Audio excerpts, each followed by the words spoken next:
ทำอิฐบ่โดยทำอิฐนี่เพิ่นก็จ่ายก่อน3 เดือนขึ้นเมื่อเนาะบ่ให้หลุด3 เดือน3 เดือนเพิ่นสิแถมเดือนนึงนี่เพิ่นมาติดให้จ่าย6แถม2นี่ก็อยู่นี่เนาะปีนึงแถม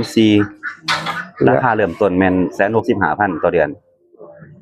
จ่าย3 เดือนขึ้นเมื่อติดตั้งครับสวัสดีมื้อนี้อยู่กับช่องโซจะประซักเนาะมื้อนี้ก็สิพาทุกคนมาเบิ่งการติดอินเทอร์เน็ตอยู่เฮือนเนาะมื้อนี้ติดอินเทอร์เน็ตให้อยู่เฮือนเขาเนาะ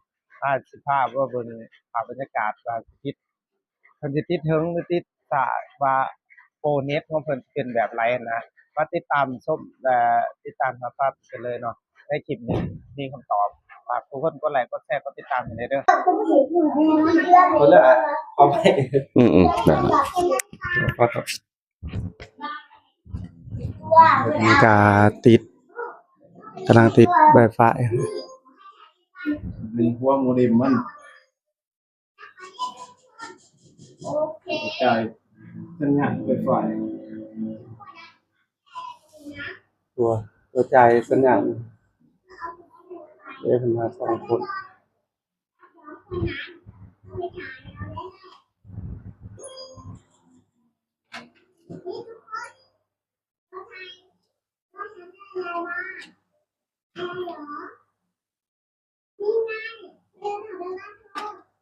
ไปยาวเลย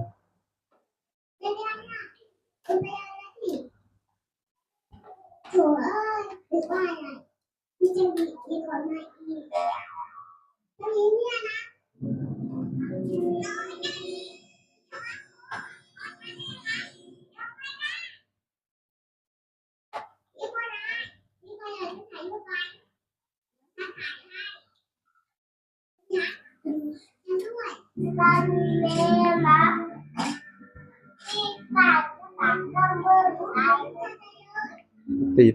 อันนี้เป็นพนักงานของลาวโทรคมรักมาติด Wi-Fi ให้อยู่เพื่อนลึงมาจากผู้เบิ่งเนาะว่าเสียจังไดเนาะขายอินเทอร์เน็ตติดนี่เพิ่นมาติดให้อยู่นี่เสานี่ก็อยู่นี่เนาะเพื่อเอาเริ่มด้วยสบายดีมื้อนี้สิมาถามเพิ่นว่าติด Wi-Fi เดือนหนึ่งมันถูกเท่าไหร่จ่ายจังไดสำหรับที่ทำอิฐบ่โดยทำอิฐนี่เพิ่นก็จ่ายก่อน3 เดือนขึ้นเมื่อเนาะบ่ให้หลุด3 เดือน3 เดือนเพิ่นสิแถมเดือนนึงถ้าจ่าย6แถม2ปีนึงแถม4ราคาเริ่มต้นแม่น 165,000 ต่อเดือนจ่าย3 เดือนขึ้นเมื่อติดตั้งฟรีค่าสายอุปกรณ์ฟรีจ้ะติดตั้งฟรีบ่ได้เสียหยังความแห้งต่ำสุดแม่น3 เมกเริ่มต้น3 เมก5 เมก7 เมกจนฮอด10 เมกพุ่นแหละหลายแล้วแต่ลูกค้าเพิ่นสิใช้ตามปกติพวกครัวเรือนเฮาก็3 เมกนั่นแหละก็โอเคแล้วสัญญาณเฮา3 เมก5 เมกราคาต่างกันแม่น5 เมกก็ราคาต่างอีกเป็นอุปกรณ์ของแล้วเขาติดอยู่บ้านจักเมกเนี่ย3 เมกส่วนไหนแต่เริ่มต้นมีแต่3 เดือนไปบ่แม่น3 เดือนขึ้นเนี่ยโดยว่าสิใส่อันไหนลูกเขาไปเท้านั่นดีมันเพราะว่าท้ายมันมาต่อตรงนะท้ายสำหรับนี่ก็จบไปเนาะได้เลยฝากกดไลค์กดแชร์กดติดตามให้เด้อพุ่นบ่สนใจอยากสมัครพุ่นเนาะสมัคร Wi-Fi นำลาวโทรคมนรักนี่เพิ่นมีบริการสมัครเนาะ3 เดือนขึ้นไปเพิ่นไม่พุ่นได้เหมาะสมเนี่ยปักพุ่นบ่อยู่ไหนเนาะมีปลั๊กวางใส่หั่นแล้วสนใจก็ติดต่ออะไรเฮานี่มันอยู่สูงแน่อันนี้เป็นอุปกรณ์ Wi-Fi กล้องบ่เป็นพวกทรายพวกหยังนี่แหละ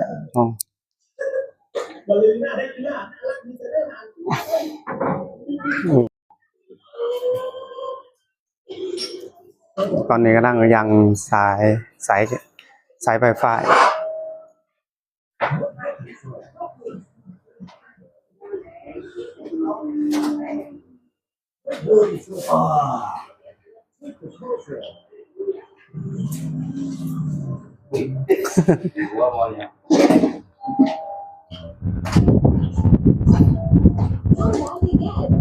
นี่สิหน้าตาจะเป็นแบบ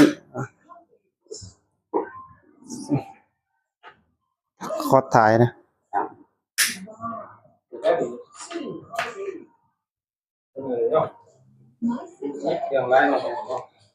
บ้านยิพาอะไรแดนนี่ไปยิพาเกือบเบิดบ้าน เขาตัดมาให้เรามีแต่ว่า ลอยเขาตัดมามีแต่เฮาประกอบเอา เดี๋ยวเขามาหาไปอีกเนาะ ลอย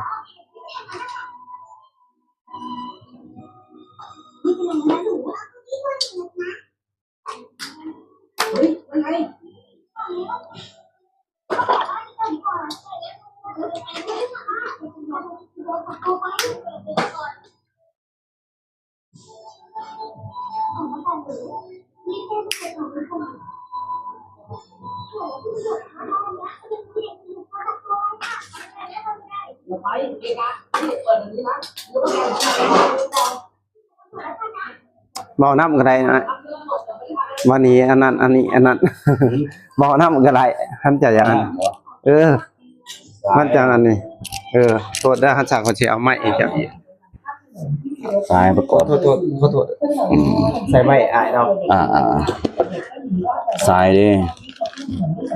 ใส่แอบเลยดึงสายหัวเรือนแล้วอันนี้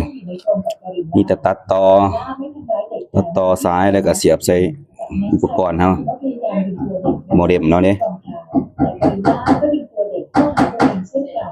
ในคนนั้นเริ่มออกแรงดื่มมากขึ้นทำให้เด็กเริ่มร้องไห้และขอความช่วยเหลือจากกอริลลา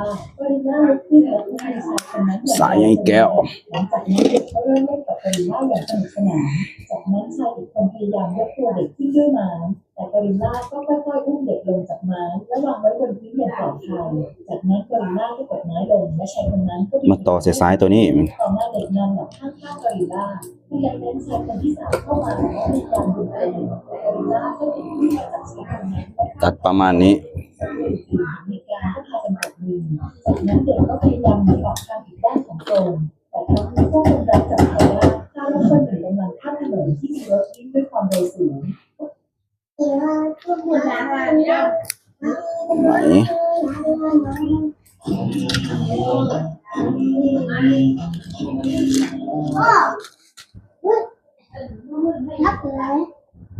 đi ra nhỉ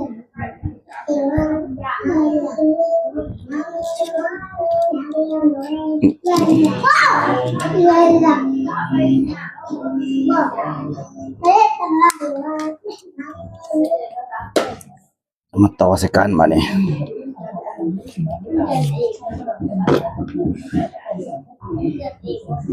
ต่อจะใส่เครื่องต่อแล้วนี่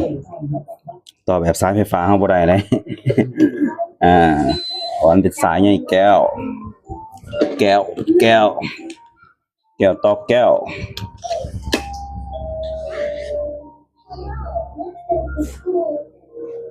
สลอดอบ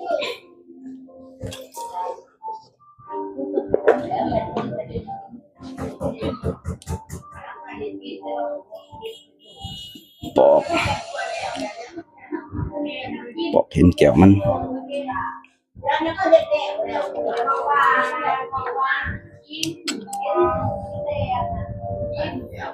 ตัดมาดิเครื่องตัดประมาณนี้ตัด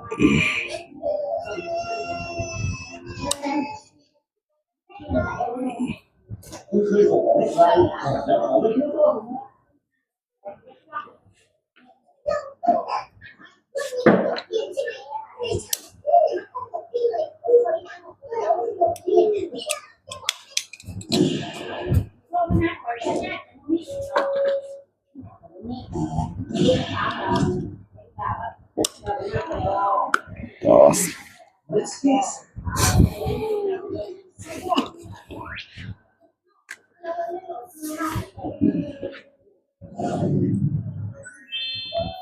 จะเชื่อมต่อกันแล้วสอง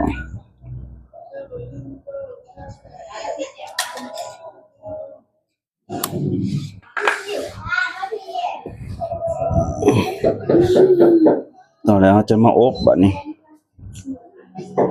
ใส่หลอด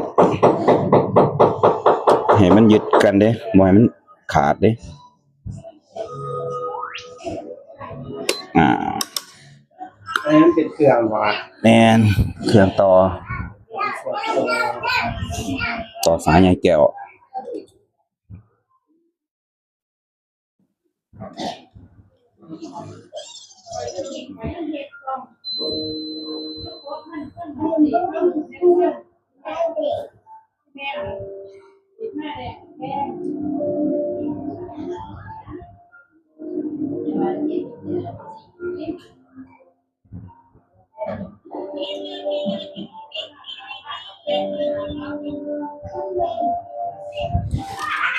จะแล้ว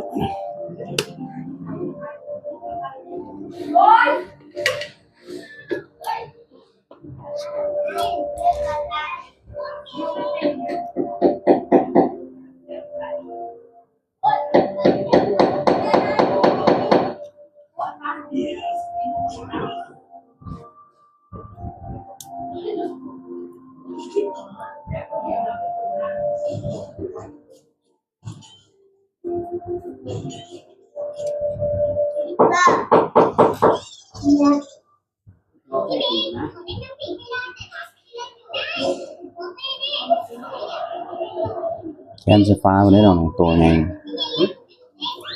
บ่แขน